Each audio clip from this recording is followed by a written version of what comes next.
Awesome. Well, thank you so much, Mrs. Sorensen, for joining us tonight. I appreciate your Thank willingness to be here and to just participate in this interview. I am currently in a leadership communication course at Hope this semester, and one of our primary experiences in this course is something called Becoming Journey. And this is an assignment where we get to listen to different podcasts, engage in interviews, and also service projects. And so we kind of, throughout the course, we develop a blog um, about our experiences. And so I will be writing a blog post on our conversation today. Oh, But well, happy night. Thank you for asking. yes, yes, of course. I think that I really admire your work, and I've known you for quite a while, and you're one of my leader mentors. And yeah, I just want to thank you again for being here tonight. Great. I'm excited to be here. Thank you. Okay, to begin, could you please identify and explain maybe your job that you currently have now, and just how it kind of plays a role into the community around you? Sure. I am currently one of 5 Deputy Assistant Inspectors General for the U.S. Postal Service Office of Inspector General. We're an independent agency of the Postal Service, and we conduct audit and investigative oversight over the Postal Service. So every executive level department has an Inspector General, and that Inspector General is either appointed by the President of the United States, or they can be appointed by a board or another entity, depending on how the law is written for that particular agency. My Inspector General was appointed by the Board of Governors for the Postal Service, and I have worked as one of the Deputy Assistant Inspectors General, that's the DAIG. We use a lot of acronyms, in the Office of Audit for about 7 years. And prior to that, I've come up through the leadership ranks, so to speak, over the past nearly 30 years, working in the Inspector General and oversight community. So I really have not always been in a leadership role. I've grown into these roles, Mhm. and I've applied through a competitive process. But we really serve as an oversight body for this federal agency, the Postal Service. And within the community, our job is to identify fraud, waste, and abuse. And we really serve the American people. And in this leadership role, I lead a staff of about 60 people in conducting audits and primarily audits and evaluations. And our audits are done in accordance with a certain set of standards, and auditing standards, professional standards. Okay. So Okay, cool. And then you said you worked in this position for about 7 years? Okay. yep, I sure. And then prior to that, were you in a similar role or working for another company? Yeah, very similar. I've been with the Postal Service OIG for actually it's quite a long time. I came to the Postal OIG in the year 2000, so I've been here for 20 years. Prior to that, I was with another OIG. I worked for the Department of Agriculture's OIG, and I was there for 7 years. So I've been in the oversight community for almost 30 years. It seems like a long time. It's gone very fast. Prior to being the DAIG, I was a director, and I had a smaller group. As a deputy AIG, I have 3 directorates that work for me. It's about 6 people, and I lead audits in 3 different areas. So I lead audits in the delivery area. So we look at delivery operations.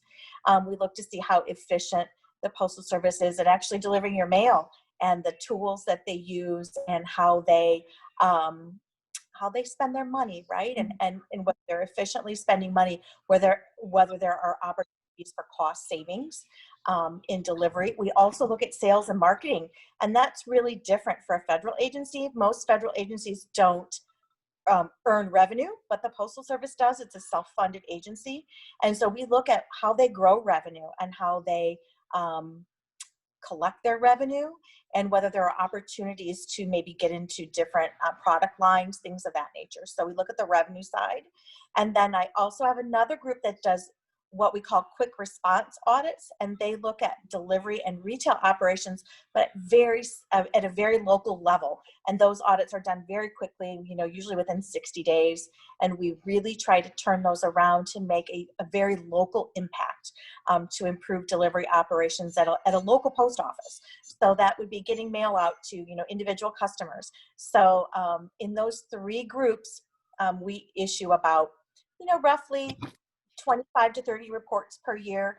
Prior to this role, I was the director of the Sales, Marketing, and International group, and that was just that one group, and we did audits, like I said, in that Sales, Marketing, and International area, and I had 30 people in that group. Okay. So that was prior to the role I'm in now. Okay, so would you say that you've worked in more like smaller groups then, rather than like a large organization with several hundred individuals? I've done both. Okay. So in the OIG, we have about roughly 300 auditors. My area or sphere of responsibility is about these 60 that we have. I supervise those 60, but I really do direct audit policy across the Office of Audit, and that's over about roughly 300 auditors. Okay. Interesting. Very cool. Would you mind touching a little bit on maybe what you do outside of work in the community? If you, there's a specific organization or something in the Naperville community that like you volunteer for, or church, or Yep, absolutely. So, prior to COVID, I was active with the high school's orchestra parents association with your mom. So yeah. we did that for a number of years, and I retired this past spring once Catherine graduated from high school. So that would involve monthly meetings and outreach to the community to engage orchestra parents in the community. We would raise money and support the curricular orchestras at the high school. So I've done that for about the past 3 years. I've also been involved at our local church, and have enjoyed all of those experiences. And I'm always looking for different outlets to become involved with in the community. Yes. How do you like to serve at your church? Is it Over the past many years, I've served in a number of different capacities, and it has evolved kind of as our family has grown. I used to serve on the finance committee, and just as the kids have been involved in different groups and as they have grown up, my role has changed, my service has changed. I used to serve on the funeral committee, where we would take food to the funeral lunches, that type of service. And just as our family has grown and changed, my service roles have grown and changed. Yes, yes. I would say the same for me too. It's cool to see how, like, especially in the church aspect, how like families, like we used to do that as a family, and then how that's kind of grown into our own individual tradition that we've carried on for. Yeah. So. And I used to be a religious education instructor when the kids were going through the programs, but now that they've aged out, I've moved on to different things too. So yes. Very cool. Well, thank you for sharing a little bit about your communal experience.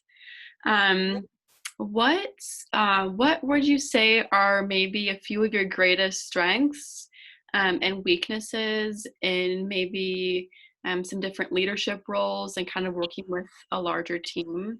What do you see as your strengths and weaknesses? I would say my leadership style has really developed over my whole career, and I've been really fortunate to work with some great people who've been great mentors to me in various roles. And I would say one of my biggest strengths is my communication, both written and verbal, and my ability to engage and collaborate with both people that work for me and people I work with, my peer level and the people that I report to. So I feel that strong collaboration is really the key to being a productive team, and open communication, both, good conversations and difficult conversations are really necessary to move forward and to grow both professionally and personally. And I really think one of the key successes is to learn about the people you work with. And that means people at all levels. I really feel it's important to get to know the people that we've just hired, that may be 4 levels beneath me. But that one-on-one relationship is important. I can learn a lot from them, and they learn from me too. So I think it's really important to engage new hires at every level, and people that we've been working with for a long time. Once you establish a personal relationship with people, they are more invested in not only the job, but they have an investment in the relationship and in doing a good job, for us as for me personally, and then for the organization. I think that's really critical. Mm-hmm. Agreed. Agreed. Weaknesses. That's always hard to reflect, right? Yes. You know what? We all have them. And I think my weaknesses have changed over time, which is interesting. As a leader, I feel like sometimes what my weaknesses were earlier in my career, it's evolved. And I think one of the things that has always been a challenge for me is having those difficult conversations. And I've really felt that I was better able to address those through ongoing on-the-job training, but also through some training courses. Franklin Covey has some really good courses about having difficult conversations. And those, I know it sounds kind of silly, but sometimes just a training course helps, and practice. And being able to practice those conversations with people that you have a trusted relationship with, I think that really helps. We have kind of a saying at work where we say, we're going to go into the vault, and we're going to have a off the record conversation, and we can practice having conversations with people so that we're able to have that one-on-one, maybe tougher conversation later with someone that, it's a real conversation, right? It's not a practice conversation. So that really helped me too. I think that has been one of the challenges. Just as a leader, sometimes it's really easy to give good news.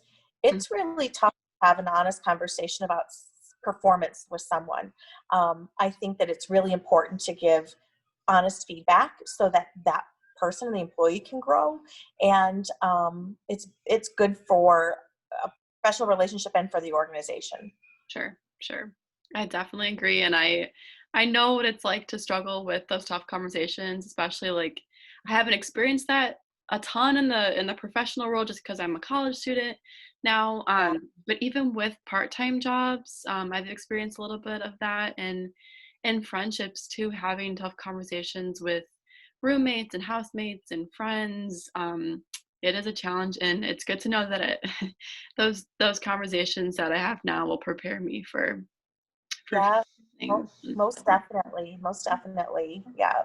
One of your strengths that you mentioned was good communication.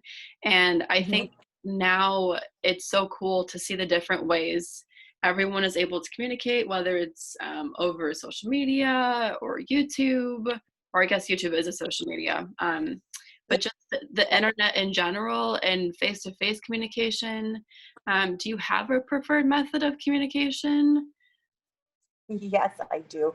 It's really funny because we oftentimes at work, we have to be very careful with written communication that is done quickly, that can't convey tone. It can't always convey the correct.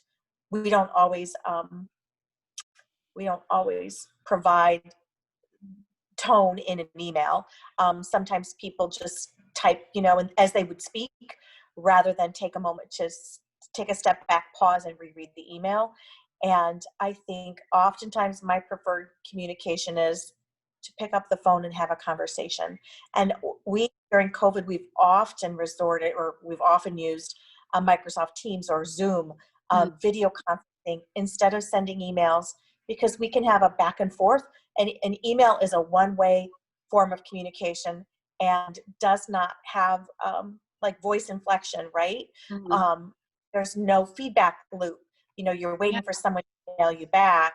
And I feel that sometimes, email serves a purpose, Mhm. but it is often, it's easily misinterpreted. And if you really need to make sure your message is getting across, if it's not just simply please see attached, right? If it's more of a message, I think that verbal communication, it just can't be substituted. So, I totally agree. And I think given everything that's going on with the global pandemic, I think looking back to maybe a year ago when we were able to have normal face-to-face interactions, like it was just a normal part of a daily routine. I miss that. And I think, I mean, it's very convenient to have text messaging and emailing and Zoom calling, such as this conversation right here, but definitely the face-to-face communication is a huge part of the community and just leadership in general. And I think, yeah, I just think that's a really important part. But I'm glad you shared. yeah. And the thing that I think I've seen the most, so there's a plus and a minus to all of these um, video communication tools. Mhm. Um, Plus side is I've really noticed, we don't have to travel. I traveled all the time before. So I don't have to travel to go to a meeting. I can get people all over the country together on a video conference, and people don't have to travel. So that it's made it much more convenient. And the other thing is there's no sidebar conversations going on. So I can't nudge you and say, hey, Hannah, right? That would go on all the time in meetings, and that doesn't Mhm. happen on Zoom calls. Mhm. So that is a plus. The Yeah. one downside is there's always an element of um, relationship building that goes on when there's a one-on-one or when there's in-person interaction. Mhm. So oftentimes when you walk into a meeting with strangers, you shake their hands, you talk about the weather, you Yeah. do some icebreakers that are just normal part of our human existence, right? Mhm. So, hey, it's a nice day out, where are you going for lunch? What do you like to eat around here? Right? That doesn't happen. Yeah. So it's really hard to get to know people um, without that face to face. So that part has suffered, but in terms of the effectiveness of our meetings, Mhm. that's got better because there's not a lot of the sidebar conversations, and there's not an element where you can't hear people at the end of the table across the room. So that part has Yeah. gotten better. So there's advantages and disadvantages for Pros and sure. cons, of course. Yes. Yeah, Well, yeah. now transitioning topics a little bit. Um, Sure. how do you attempt to make your values known through the ways that you invest in your community and communicate with other people? So maybe if you just want to talk a little bit about maybe two or three values that are really important to you, and how do you invest in your community through those? Yeah, it's a great question. I really am a big believer in servant leadership. I believe that I'm the best leader when I'm serving the people that work for me in my best capacity. I understand what their needs are, and I understand what are the organization's needs, and I can match those together, understand what my people are looking for, what's important to them, what our values are, and that helps us best do our work. Mhm. When we find value in the work that we do, we work better together. We give a better product back to the people that we serve. Um, and I think that the best way or the most effective way I have found to live that is to talk to people and have regular routine meetings about what our values are, and oftentimes that's through um, demonstrating Mhm. and living those values, providing examples of Mhm. that. For example, I would routinely visit, I used to at least visit my offices, and I would talk about what we value, what was important to us, Mhm. honesty, respect for one another, and demonstrating that. I think that's a really big part of who we are, and maybe some of the challenges where we are kind of as a global community. And I think displaying that is really important. People watch leaders and how they behave, and that is very powerful. And the more we can behave, how can I say this? I don't mean to say appropriately, right? But the more we model that good behavior, the better we are. I think socially, just as a community, right? Uh, both in our homes and in our workplaces. So I think modeling that has been one of my best tools, I guess I should say, in the workplace. And really, and at home is modeling that behavior, using appropriate words, calling out when behavior is not appropriate, and we've had to do that. Thankfully, not very often, but we have had to do that, and really modeling what we expect of our, of the people that we lead. And like I said, I really do believe that the most effective way to do that is through that servant leader type role. So I don't know that I answered your question, Hannah. Oh, no, that's perfect. Okay. Yeah. Is there another value that you hold close to your heart when you think about in your community, when you're working with your coworkers, colleagues?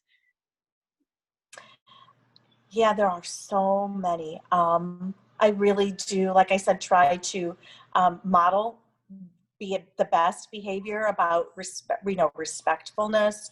Our work is really, one of the bedrocks of it is integrity, and have to be truthful in the work that we do. And one of the biggest things that we do is we work with people every day. We audit the Postal Service, but the Postal Service is made up of 600,000 people, employees, and we have to build relationships with those employees, and modeling that relationship building and those skills has been so important, and being respectful and being cognizant of what's important to people. That's really important. It's one of the biggest things that we do. That do unto others, right? Yes. Yes. That treating people with respect among all of us, and being non-judgmental. That's really hard, taking the person out of it, right? But really trying to just try to promote improvement across all aspects of ourselves. So. Yeah. That was actually something we touched on a little bit earlier this semester, was mutual respect in a leader and a follower relationship, and just like in an organization in general, how important it is to establish just values of mutual respect and trust and honesty early on, to really solidify those relationships and to build a foundation to just accomplish goals and to be successful in the future. So I definitely agree that that's one of the most important, something that I value too. Yeah, absolutely. Well, I have another question here. What is maybe one of the most important lessons you've learned through your job, or through holding a different, through holding a leadership position? If you want to share maybe just one lesson that you've learned from your experience. Yeah, you know what? It really goes back to how we interact with one another and treating each other with respect. And there is, everybody has a role in this world, right? We're all here for a purpose. And understanding that I am no better than anybody else. I'm no better than anyone that I lead, and I'm no better than anyone that has a different job. Everybody has a role, and I saw very early on that people could be minimized. Their voices could be minimized based on the role that they were in, the job that they do, and that is one of my biggest challenges, and accomplishments at the same time, Yeah. is making sure everybody has a voice, and everyone's voice should be valued, and it should be rejoiced and lifted, because no one is better than the lowliest of us among us, right?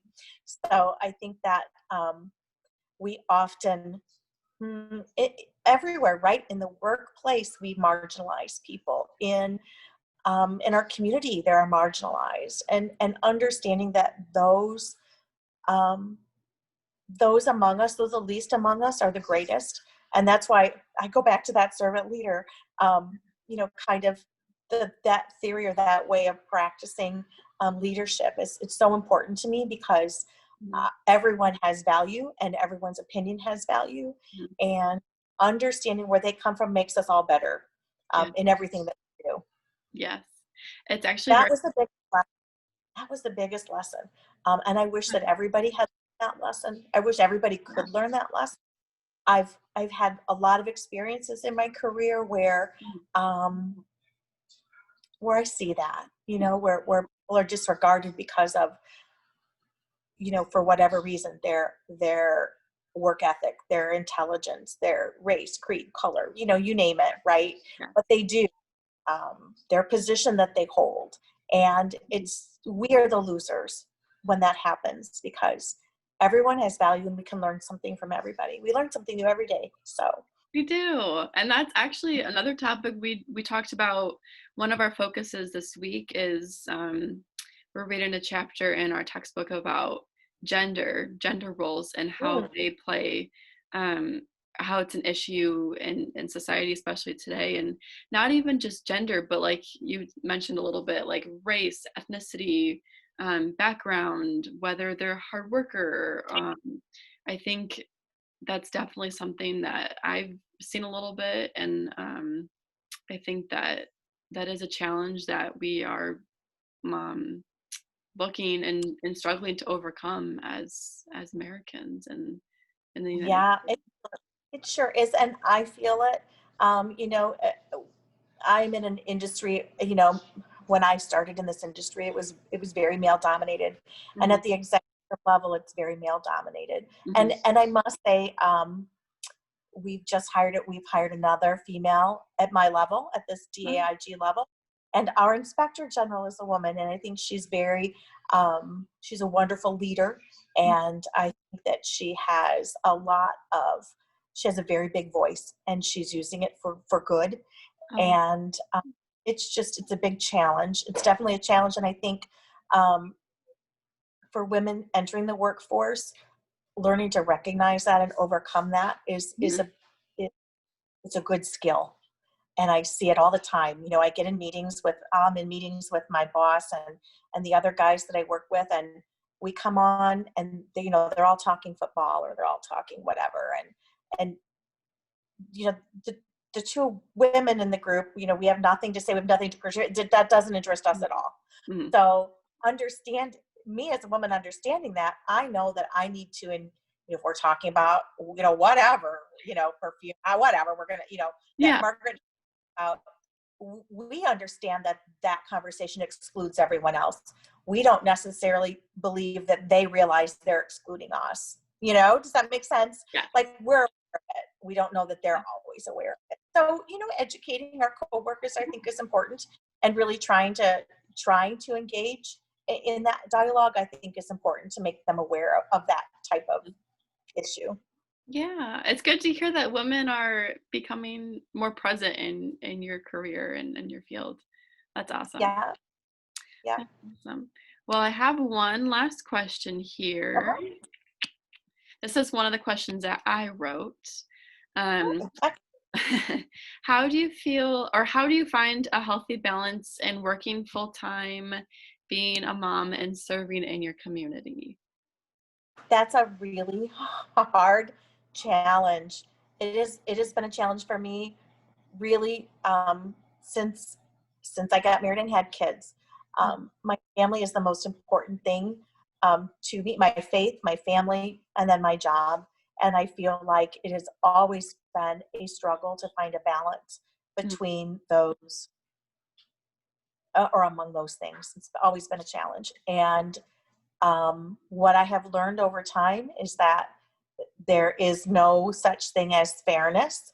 There are some times in your life that your family always has to come first, right? And your faith always comes first.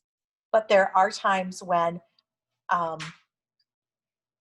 you're needed somewhere else, right? And it is just about making sure, in my opinion, it's about making sure that you're always thinking ahead, always prepared.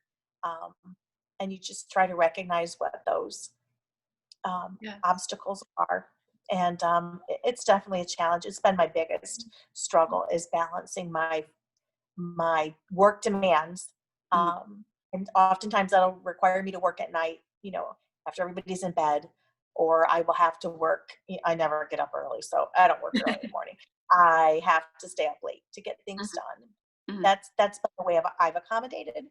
Um, and to be very honest, my volunteer world has taken a back seat to my professional world and my family. So, I'm hoping as I grow, and as my family, grows in their life experiences, as I have more time, I'll be able to do that. There's only so many hours a day.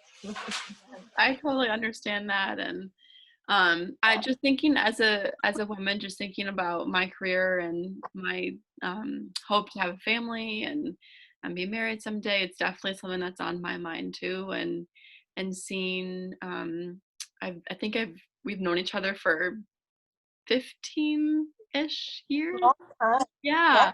And so seeing, growing up with your kids and seeing your family grow, and definitely something that I'm like looking towards in my future. But I think it's just really important to have mentors and leaders to follow. And I just want to thank you for being here today, and for being so willing to participate in this interview. Oh, I've enjoyed it. Thank you. I always love to talk to you. And it really does take a village, right? The more Mhm. people you can meet and Yeah. collaborate with, and bounce ideas off, the better we are. And I'm always interested in people that believe different things than I do, and that have different traditions. That fascinates me. It makes us better people, makes us understand one another and get along better. So, Mhm. Overall, better, well-rounded individuals. yep, yep.